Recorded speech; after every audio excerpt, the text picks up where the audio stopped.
The South African Depression and Anxiety Group says the number of calls from people considering taking their own lives has increased over the past year. The Mental Health Advocacy Group says it's had to train more counsellors to deal with the growing need for support. SADAG adds that while COVID-19 has helped raise awareness about mental health, of great concern are people who still don't have access to that kind of help. The group is now urging family members, colleagues and friends to be on alert for signs of suicide among their loved ones. Newzroom Afrika's Zikhona Tshona has the story. This 27-year-old lost freelance work in the film industry at the start of the pandemic. At the time, there was only one option on his mind. There's a saying that men don't cry. And who do you cry to whenever you cry? Because people take your problems and they turn it into gossip.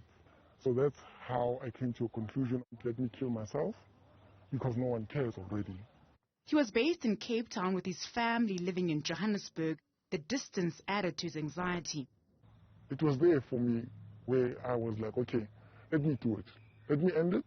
Let's see who cares. And I didn't care about my daughter at some point. I didn't care about who says what. Helplessness feels like you did. It's like you don't have any emotion. It's like you wake up in the morning, you don't have a purpose in life.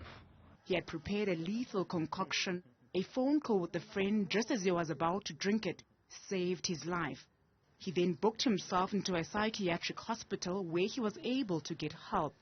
He moved back to Gauteng and started a new job in January this year. People kept judging me. Even when I went back home, my community was not quite open. They're like, oh, he's back from wherever he was. So what's motivating me, it's the new job, the new people I face on a daily basis.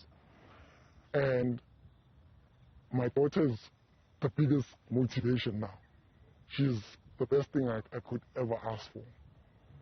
I wish at some point I succeeded in ending my life, because I do get lonely at times and I do go back and revisit those thoughts. The young man says when that feeling comes, he calls the South African Depression and Anxiety Group. We're now well over 2,500 calls to SADAG helplines, and 1 in every 5 calls are suicide related. We've moved from having, 16 counsellors on duty to well over 30, 35 on duty. So having to double our counsellor force. Chambers says the need for help also increases over the festive season, and their services will be open. What signs can family and friends look out for before seeking help? If a social media post, is worrying you or looks concerning, or a message that you've received, or even how someone's voice sounded the last time you spoke to them or when you chatted to them face to face, take those gut feelings really seriously. You can also look out for some of the other warning signs of suicide or even depression: isolating from family and friends, not wanting to do things that they used to enjoy, posting things either on social media or sending a WhatsApp or sending a message to say, goodbye, or I just wanted to tell you, I'm not doing well, or any kind of goodbye message, talking about death, talking about there's no point. The young man says he still has to constantly motivate himself as the journey to healing is not over. He says what has helped is meeting new people and no longer feeling ashamed about his experience. For Newzroom Afrika on Channel 405, I'm Zikhona Tshona in Johannesburg.